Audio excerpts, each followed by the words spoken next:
SIP की tip. तो देखिए, जैसे कि दिव्यांग ने आपको बताया कि कमोडिटी बाजार में इस समय बड़ी हलचल मची हुई है। रिकॉर्ड ऊंचाई छूने के बाद गोल्ड ले लीजिए, सिल्वर ले लीजिए, कच्चे तेल ले लीजिए और कई दूसरे मेटल्स ले लीजिए, वहां पर भारी गिरावट यहां पर देखने को मिल रही है।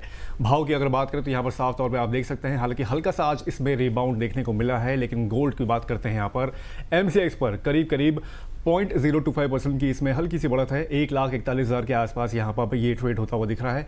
वहीं कॉमिक्स पर 4,000 का लेवल इसने कल तोड़ दिया था, आज उस पे सस्टेन्ड है। वहीं सिल्वर की अगर बात करें तो 2,17,242 रुपए प्रति किलो के भाव पे ये चल रहा है और इसमें 2% की आज उछाल देखने को मिला है। लेकिन बड़े लेवल से अगर देखा जाए तो कल इसमें कम से कम नहीं तो 7 से 8,000 रुपए तक की गिरावट देखने को मिली थी। वहीं कॉमिक्स में भी इसने $60 का यहाँ पर जो लेवल है वो भी तोड़ दिया है। $57 के आसपास ये ट्रेड होता हुआ दिख रहा है। वहीं अगर ऑल टाइम हाई की बात करें तो गोल्ड जो है वो करीब 29% टूट चुकी है। वहीं अगर चांदी की अगर हम लोग यहाँ पर बात करें तो करीब 54% के आसपास यहाँ पर भी इसमें भी गिरावट देखने को मिली है। बिल्कुल, सवाल अब कई सारे हैं मन में और बहुत सारे दर्शक हमें सवाल कमेंट सेक्शन में भी भेजने शुरू कर दिए उन्होंने। देखिए, क्या करना चाहिए इस गिरावट में? आपके लिए किसी तरीके की वार्निंग है, चेतावनी है, या फिर आपके लिए एक नई अपॉर्चुनिटी बन रही है निवेश करने की? क्या गोल्ड में खरीदारी करनी चाहिए या फिर लंबी अवधि के लिए सिप बेहतर विकल्प आपके लिए हो सकता है? तमाम सवालों पर हम चर्चा करेंगे और इसके लिए हमारे साथ जुड़ रहे हैं हमारे दो बहुत ही खास मेहमान, कमोडिटी एक्सपर्ट अमित सुरेश जैन और म्यूचुअल फंड एक्सपर्ट से भी आ रही है जितेंद्र सोलंकी। सर, बहुत स्वागत है आप दोनों का। Both of you welcome. नमस्कार। सबसे पहले तो जितेंद्र सर, आपसे मेरा सवाल रहेगा, देखिए क्योंकि 2 दिन से हम लगातार बात कर रहे हैं सोने की, चांदी की, कमोडिटी बाजार में जो इतनी बड़ी हलचल चल रही है, गिरावट चल रही है, आप ETF और फंड ऑफ फंड निवेशकों को क्या कहना चाहेंगे? इस बीच जो है निवेशकों को सबसे पहले क्या चीजें समझ लेनी चाहिए? देखिए, एक बात तो जरूर समझनी चाहिए निवेशकों को कि चाहे गोल्ड हो चाहे सिल्वर हो, हम ग्लोबलाइजेशन सिनेरियो में हैं। हम ऐसा नहीं है कि केवल अपने डोमेस्टिक फैक्टर्स पे बहुत कुछ रिलाई करता है, ग्लोबल फैक्टर्स पे भी बहुत कुछ रिलाई करता है। और जैसा बाहर सिनेरियो रहेगा वैसे ही हमारा मार्केट भी रिएक्ट करेगा। तो इन्वेस्टर्स को एक तो ये चीज़ समझनी चाहिए और दूसरा इन चीज़ों के लिए ज़रूर तैयार रहना चाहिए कि गोल्ड हो, सिल्वर हो या कोई भी कमोडिटी हो, उसमें उतार चढ़ाव आएंगे और सिनेरियो के अकॉर्डिंग उसमें उतार चढ़ाव मिलेंगे। अगर अभी का सिनेरियो हम देखें तो शायद डॉलर की मजबूती हो या फिर जो अनसर्टेन सिनेरियो हो या एक्सपेक्टेशन ऑफ रेट हाइक हो US के अंदर, उसका इम्पैक्ट हमें कमोडिटी पे होता हुआ दिख रहा है, जिसकी वजह से जो है हमें ये गिरावट देखने को मिल रही है। तो जो भी इन्वेस्टर्स हैं, चाहे वो ETF में निवेश करते हैं या गोल्ड म्यूचुअल फंड में निवेश करते हैं, उनके लिए ये समझना जरूरी है कि इस वक्त ये वोलेटाइल सिनेरियो है। उनको उतार चढ़ाव, वो लीनियर ग्रोथ नहीं दिखाई देगा, ये उतार चढ़ाव उनको मिलेगा और शायद इस बार उतार चढ़ाव थोड़ा ज्यादा देखने को मिलेगा क्योंकि हमने रैली जो है बहुत अच्छी देखी है। तो इसलिए एज एन इन्वेस्टर मुझे इन चीजों के लिए तैयार रहना पड़ेगा और मुझे अपनी जो इन्वेस्टिंग स्ट्रैटेजी है वो करंट सिनेरियो के अकॉर्डिंग मुझे तय करनी पड़ेगी। अमित सर, आपका सोशल मीडिया पे आओ माल जाओ माल बहुत ज़्यादा चर्चा में हो रहा है। अभी के सिनेरियो में क्या लग रहा है सर कि मतलब जो सिचुएशन देखने को मिल रही है, खासतौर पर अगर फेड की बात करें, यहाँ पर बताया जा रहा है कि 3 कॉन्सिक्वेटिव यहाँ पर आपके रेट इंक्रीज की बात की जा रही है। डॉलर इंडेक्स जो है वो लगातार यहाँ पर बढ़ता हुआ दिख रहा है। क्या लग रहा है सर, अभी क्या आओ माल जाओ माल वाली सिचुएशन है इसमें? नहीं अभिषेक जी, देखिए सबसे पहले तो हमको ये समझना होगा कि मार्केट में जो उतार चढ़ाव हो रहे हैं इसमें हम फंस रहे हैं या फिर हम उन चीज़ों से बच पा रहे हैं। देखिए, स्टोरी लाइन जैसा आपने कहा कि फेड 3 कंसेक्यूटिव मीटिंग्स में अपने इंटरेस्ट रेट को कम कर सकता है, जिसके इफेक्ट बाजार ऑलरेडी डिस्काउंट कर रहा है। देखिए, स्टोरी लाइन चलती रहेंगी। ये सब चीजें अभी पहले हम देखते थे, ट्रम्प साहब के बयानबाजी होती थी, उसके पहले रशिया यूक्रेन देख रहे थे, उसके पहले हम कोविड देख रहे थे, उसके बीच में भी हमने बहुत सारी इवेंट्स देखी है। ये सब आगे भी चलता रहेगा, लेकिन इनसे हम बाजार में बड़ा पैसा और बड़ी पूंजी नहीं बना पाएंगे। इनफैक्ट मुझे ये समझता है कि अगर ये मार्केट, देखिए अभिषेक जी, जितने भी शो आज तक हम लोगों ने किए, मैंने हर बार ये कहा है कि बाजार टाइम करेक्शन में आ चुका है, तो आप बहुत बड़ी उम्मीदें लेकर बाजार में इन्वेस्टिंग मत करिए। अगर उम्मीदें नहीं लेकर रखनी है, यानी कि बाजार डिसअपॉइंट कर सकता है बहुत बार, और ये उन डिसअपॉइंटिंग टाइमों में से एक टाइम है। अभी हमें चाइनीज बैम्बू ट्री बनना है। वो एक कहानी सोशल मीडिया में बड़ी चलती है, इनफैक्ट बहुत सभी लोगों ने इनफैक्ट सुनी होगी। चाइनीज बैम्बू ट्री होता है और एक नॉर्मल पौधा होता है। अगर हम चाइनीज बैम्बू ट्री को लगाते हैं तो अभिषेक जी यकीन मानिए 5 साल तक उसमें 1 इंच की भी बढ़ोतरी नहीं होती है, और नॉर्मल पौधा वो उस 5 सालों में 9 फुट 10 फुट का भी हो जाता है। लेकिन 5 साल बाद जब चाइनीज बैम्बू ट्री पहला अपना निकलना चालू करता है पहली बार, तो वो अगले 9 हफ्तों में ही लगभग 90 फुट ऊपर चला जाता है। तो अभी जो टाइम है यहाँ पर गोल्ड सिल्वर का, ये हमें उस पेशेंस रखने का है, एक्यूमुलेट करने का है। जिस तरह से bamboo tree, Chinese bamboo tree अपनी जड़ों को 5 साल तक मजबूत करता है, उसके बाद भागता है, उसी तरह से 2-3 साल का कंसोलिडेशन है। इसमें हमें अपनी जड़ों को मजबूत करना है, इन्वेस्टिंग करते रहना है, डरना नहीं है। और उन लोगों को अपने आसपास से दूर कर दीजिए जो कहते हैं कि गोल्ड सिल्वर में इन्वेस्ट नहीं करना है। देखिए अभी ये गोल्डन अपॉर्चुनिटी है बाजार को कंसोलिडेट करने की, नो डाउट। कंसोलिडेशन थोड़ा बड़ा चलेगा ऐसा लगता है, लेकिन वो कंसोलिडेशन जितना बड़ा चलेगा उतना ज्यादा माल लेने की अपॉर्चुनिटी मिलेगी, जितना ज्यादा माल लेंगे उतने ज्यादा रिटर्न हमें बाद में एक्सपोनेंशियल देखने को मिलेंगे। तो 2 साल की अवधि के हिसाब से मिनिमम 2 से 2.5 साल माइंड मेकअप करके चलिए कि मुझे एक पर्टिकुलर डेट पे इतना एक्स अमाउंट जो भी आप किसी से पॉसिबल हो वो सिप करते रहनी है। तो यहाँ पर हम अपने शो का नाम को भी जस्टिफाई कर पाएंगे, सिप की टिप। ठीक है सर। वैसे आपने सर इतनी चाइनीज बैम्बू ट्री की बात करी और बहुत सारे दर्शक अभी लिखने वाले होंगे कि बैम्बू के साथ साथ जो है शुगर केन के प्लांट्स जो हमें लगाने की बहुत जरूरत है, क्योंकि इथेनॉल की जिस तरीके से देश में फिलहाल चर्चा चल रही है उसकी भी जरूरत पड़ जाएगी। एक छोटी सी टिप्पणी सर अगर मैं आपकी लूँ इस पे, जो हम इतना इथेनॉल देख रहे हैं खबरों में और जो अब तमाम चेंजेस आने वाले हैं, स्टॉक मार्केट के हिसाब से देखें, स्टॉक्स के लिहाज से देखें, तो क्या कुछ लग रहा है किस सेक्टर में जो है प्रॉफिट दिखेगा अगर इस तरीके के चेंजेस जो है इम्प्लाई हो जाते हैं तो? दिव्या जी देखिए, अभी एक स्टॉक मैं पिछले हफ्ते ही स्टडी कर रहा था। हम लोग यहाँ पर इथेनॉल का रोना रो रहे हैं, हम पेट्रोल का रोना रो रहे हैं, जनरल पब्लिक के लिए ठीक है, लेकिन जो स्टॉक मार्केट में और जो SIP सिप की टिप में एक ऐसा भी स्टॉक है जिसने पिछले 2 सालों 3 सालों में 5000% का रिटर्न दिया, जो इथेनॉल इंडस्ट्री से ही है।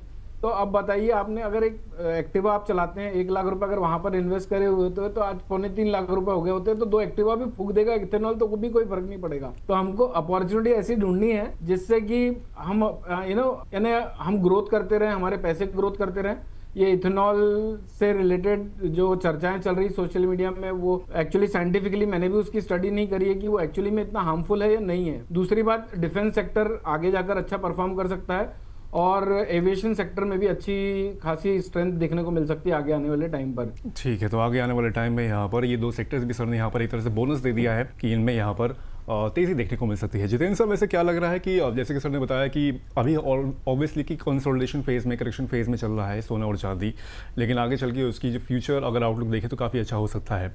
क्या गोल्ड को सिर्फ अभी हम लोग को सेफ हेवन एसेट के तौर पे लेना चाहिए, या उसको थोड़ा सा और यहाँ पर वेल्थ क्रिएशन के तौर पे थोड़ा सा लेना चाहिए और उसमें थोड़ा सा यहाँ पर निवेश और बढ़ाना चाहिए गोल्ड और सिल्वर में? यहाँ नहीं, देखिए मुझे नहीं लगता कि गोल्ड का जो कैरेक्टरिस्टिक है वो यहाँ पे चेंज हो गया है सडनली, और गोल्ड को हम सेफ हेवन मानते हैं against inflation, hedge against inflation, वहां से सडनली जो है कंपेरेबल टू इक्विटीज हो जाता है, ग्रोथ ट्रेजेक्टरी में चला जाता है। मुझे नहीं लगता ऐसा होगा। और ये रैली गोल्ड में या किसी कमोडिटी में अगर हम देखें, ये रैली शॉर्ट टर्म रैलीज पहले भी आई थी और पहले भी इस तरीके से जो है परफॉर्म किया है। ऑब्वियसली इस बार जो है रैली बहुत हाई गई है, लेकिन रैलीज पहले भी आई है।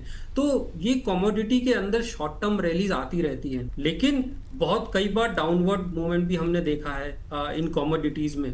तो ओवरऑल जब आप लॉन्ग टर्म इन्वेस्टिंग की बात करते हैं तो gold as a hedge against inflation जरूर एक अच्छा एसेट क्लास हो जाता है। और मुझे लगता है किसी भी इन्वेस्टर को इसको as a hedge against inflation और एज एन एसेट एलोकेशन ही काउंट करना चाहिए अपने इन्वेस्टमेंट के अंदर। ठीक है सर। वैसे अगर हम देखें, एक बार स्क्रीन पर लेकर आते हैं, ऑल टाइम हाई से किस तरीके की गिरावट फिलहाल जो है गोल्ड और सिल्वर में हमें देखने को मिल रही है? हालिया गिरावट की तो हम बात कर रहे हैं, लेकिन अगर हम देखें कब कब किस तरीके से जो है टूटता हुआ गोल्ड और सिल्वर हमें नजर आया है, अगर हम देखें ऑल टाइम हाई से किस तरीके की गिरावट इसने छुई है, तो जनवरी में जो है गोल्ड हो या फिर सिल्वर हो, दोनों ने ही अपने उच्चतम स्तर पे जो है पहुंचता हुआ नजर आया था। अब जो है अच्छी खासी गिरावट यहाँ पर 50% तक के लगभग चांदी में नजर आ रही है। इसके अलावा अगर हम गोल्ड को देखें, उसमें भी अच्छी खासी गिरावट नजर आ रही है। जितेंद्र सर, जब कोई भी कमोडिटी इस तरीके से टूटती है अपने ऑल टाइम हाई से, उस वक्त निवेशकों को करना क्या चाहिए? मतलब जिस तरीके की SIP वो कर रहे थे, उसमें मान लीजिए SIP से कोई निवेश कर रहा था ETF में या फिर फंड ऑफ फंड में, उसी पेस पर चलते रहना चाहिए, या फिर स्ट्रैटेजी थोड़ी बदलने की जरूरत होती है, या फिर थोड़ा पेशेंस रखें, थोड़ा सा हाथ रोक कर पहले बाजार के माहौल को समझें, उसके बाद अपनी इन्वेस्टमेंट कंटिन्यू करें? क्या करें? देखिए, कोई भी SIP इन्वेस्टर है, अगर वो अपने मिडल ऑफ वेल्थ जर्नी पे है या थोड़ा स्टार्टिंग ऑफ वेल्थ जर्नी पे है, तो अगर इस तरीके से डाउनफॉल मिलता है तो उसके लिए तो बहुत अच्छी अपॉर्चुनिटी हो जाती है। वो तो ये एक्सपेक्ट करेगा कि जितना लंबा डाउनफॉल रहेगा उतना मेरे लिए बेनिफिट है, क्योंकि मैं उतना एवरेजिंग कर पा रहा हूँ, मैं उतना कम कॉस्ट पे जो है अपनी परचेज कर रहा हूँ। तो अगर कोई एसआईपी इन्वेस्टर है, लॉन्ग टर्म इन्वेस्टर है, तो उसके लिए तो बहुत अच्छी परिस्थिति हो जाती है। लेकिन कोई एसआईपी इन्वेस्टर है, शायद अपने गोल के नजदीक है, तो उसको सोचने की जरूरत पड़ जाती है कि क्या मैं अभी कंटिन्यू रखूं या मैं जो है अब स्टॉप कर दूं। तो ये आपके जो सिचुएशन है उसके अकॉर्डिंग डिपेंड करता है। लेकिन एक लॉन्ग टर्म इन्वेस्टिंग में जब आप एसआईपी मोड में इन्वेस्ट करते हैं तो इस तरह की अपॉर्चुनिटीज आपके लिए एवरेजिंग का एक बड़ा अच्छा बेनिफिट हो जाती है। आप अगर कोई एसआईपी इन्वेस्टर है, एसआईपी के थ्रू इन्वेस्टमेंट कर रहा है, तो उसका ऑलरेडी कम कॉस्ट पे परचेज होगा। लेकिन अगर आपके पास सरप्लस है तो आप इसमें और निवेश करके जो बेनिफिट है वो उठा सकते हैं। तो मुझे लगता है कि इस तरह की अपॉर्चुनिटीज जब आती हैं तो इन्वेस्टर्स के लिए बेनिफिट लेके आती है कि आप एवरेजिंग कर सकते हैं या फिर आप और निवेश कर सकते हैं। क्योंकि एक बेसिक जो इन्वेस्टिंग का फंडा है वो ये है कि buy at lower price and sell at higher price, तो वही जो है इसमें भी एप्लीकेबल होता है। तो मुझे लगता है कि वो अपॉर्चुनिटीज हो सकती है। हाँ, एक जरूर है कि कोई भी जब ऐसी शॉर्ट टर्म रैली आती है, बड़ी रैली आती है, तो हमेशा एक प्राइस करेक्शन देखने को मिलता है। और वो हमने गोल्ड में ही नहीं, कमोडिटी में नहीं, दूसरी भी जो एसेट क्लास है, चाहे वो स्टॉक्स हो, उसमें भी हमने देखा है। तो वो प्राइस करेक्शन भी एक ऐसा फेज आता है जो इन्वेस्टर्स के लिए एक अपॉर्चुनिटी लेके आता है। तो मेरा ये मानना है कोई भी डाउनफॉल आपकी वेल्थ जर्नी के क्रिएशन में वो आपके लिए एक अपॉर्चुनिटी होती है। यहाँ पर बाइंग अपॉर्चुनिटी कह सकते हैं, और सिप के जरिए इनकेस अगर करते हैं तो वो ज़्यादा मैनेज वे में आप एक तरह से यहाँ पर एवरेजिंग भी उससे कर सकते हैं। यहाँ पर अमित साहब, ऐसे करेक्शन फेज़ की जैसे कि आप बात कर रहे हैं, कब तक लग रहा है कि ये करेक्शन फेज़ अभी चलता रहेगा? और कई दर्शकों के सवाल ये भी हैं कि क्या अभी 2 लाख के नीचे चांदी जो है खास तौर पे यहाँ पर आती हुई दिख रही है आपको नियर टर्म में जल्दी? 2 लाख के नीचे तो लगती है एक बार टेस्ट हो जानी चाहिए। हो सकता है 190 185 का फिगर टेस्ट हो। इनफैक्ट यही बातचीत मैंने बोनस के ही एक दूसरे शो में भी करी थी जब 2,50,000 रुपए का रेट चलता था जी। तो अभी भी मैं उस स्टेटमेंट पे इंटैक्ट हूँ। 2 लाख रुपए के नीचे एक बार टेस्ट होना जरूरी है, क्योंकि हमारे एमसीएक्स का 2 लाख रुपए का बॉटम बनाकर बाजार ने 3 लाख टेस्ट किया और वापस से आज 220 पे खड़ा हुआ है। तो एक लोगों का धारणा रहता है कि भाई 2 लाख रुपए तक टूट सकता है, जो अभी अभी टूट के वापस बढ़ गया था। 2 लाख तक मैं संभालता हूं। जब 2 लाख रुपए के नीचे निकलेगा तब एक्चुअल सेल ऑफ यहाँ पर ट्रिगर होगा, यानी पैनिक सेलिंग आएगी। तो उसके चलते हुए एक बार 2 लाख रुपए के नीचे आसानी से टेस्ट हो सकता है। अच्छा, दूसरा आपने पूछा कि कब तक ये कंसोलिडेशन चलेगा। आज 25 जून का दिन है 2026 का। 10 साल तक आप इन्वेस्ट करिए सिल्वर में, गोल्ड में। 10 साल के अंदर अंदर भाव 10 लाख रुपए के पार चांदी के पहुंच जाएंगे। लेकिन वो 10 साल का टाइम फ्रेम देना पड़ेगा आपको। बैम्बू ट्री की तरह बिहेव करना पड़ेगा आपको, अपना सब्र रखना पड़ेगा। कोई भी व्यापार को मिनिमम 3 से 7 साल लगते हैं स्टैब्लिश होने के लिए, तो इसको भी व्यापार की तरह लीजिए। गोल्डन अपॉर्चुनिटी है। अभी सर ने कहा कि अगर नीचे आता है बाजार तो आपको एवरेज आउट करने के अवसर मिलते हैं। आपका क्वेश्चन ये भी था कि भाई एसआईपी को क्या रोक देना चाहिए? नहीं, बिल्कुल नहीं रोकना चाहिए। बिंदास करते रहो। इंसान हो या बाजार, स्पेशली गोल्ड सिल्वर का जाना ऊपर ही है। तो 2028 तक ऐसा लगता है कि कंसोलिडेशन फेज रहेगा। 2029 के बाद हल्का हल्का वापस से बुलिश सेंटीमेंट ट्रिगर होना चाहिए। 2033 से 36 के बीच में हो सकता है चांदी 10 लाख रुपए के पार पहुंच जाए और सोना उस समय पे 4-5 लाख रुपए में भी ट्रेड करा जाए। ठीक है सर। जितेंद्र सर के पास चलेंगे। बहुत सारे दर्शक हैं, इक्विटी पोर्टफोलियोज भेज रहे हैं। बने रहिए आप लोग, आपको पोर्टफोलियो लेंगे, इस पर भी रिव्यू जो है, सर की राय जो है जानेंगे। लेकिन Jitendra sir, buy on dip वाली जो स्ट्रैटेजी होती है जिसकी हम अक्सर शो में बात भी करते हैं, लमसम अगर किसी के पास पैसा है, क्या अभी टाइम है सोने में या फिर चांदी में थोड़ा लमसम जो है डिप्लॉय कर सकते हैं, लगा सकते हैं? देखिए, जब भी ऐसी परिस्थिति होती है जहां पे श्योरिटी नहीं है कि क्या सिचुएशन होगी, अपसाइड होगा, डाउनसाइड होगा, 6 महीने, 8 महीने, साल भर, तो कुछ नहीं पता होता है। उस टाइम पे जो सबसे बढ़िया स्ट्रैटेजी होती है वो होता है स्टैगर करना। आपके पास अगर लमसम अमाउंट है तो आप उसको स्टैगर कर सकते हैं। अगर ETF में निवेश कर रहे हैं तो आप उसको थोड़ा थोड़ा करके अलग अलग टाइम पे डाल सकते हैं। अगर आप म्यूचुअल फंड में निवेश कर रहे हैं तो लिक्विड से आप STP कर सकते हैं। तो ऐसी स्थिति में जहां पे कि डायरेक्शन ना पता हो इन्वेस्टर्स को, वहां पे स्टैगर करना अपने इन्वेस्टमेंट को ज्यादा अच्छी जो है अपॉर्चुनिटी हो जाती है। वो क्राइटेरिया ज्यादा बेटर हो जाता है, रेदर देन कि मैं अभी लमसम कर दूं और कल को हो सकता है और डाउन आ जाए तो मुझे वो डिसअपॉइंटमेंट हो जाए क्यों किया। तो मुझे लगता है किसी भी इन्वेस्टर के लिए, खासकर जब ये नॉलेज नहीं होती है, उतना अवेयरनेस मुझे नहीं है कि कहाँ जाएगा, कैसे जाएगा, उतना मैं नहीं देखता हूँ, तो उस केस के अंदर जो है स्टैगर करने में ज्यादा बेटर है। तो अगर लमसम अमाउंट है तो अपने इन्वेस्टमेंट को 6-8 महीने, साल भर में स्टैगर करके निवेश करना ज्यादा बेहतर होगा। ठीक है।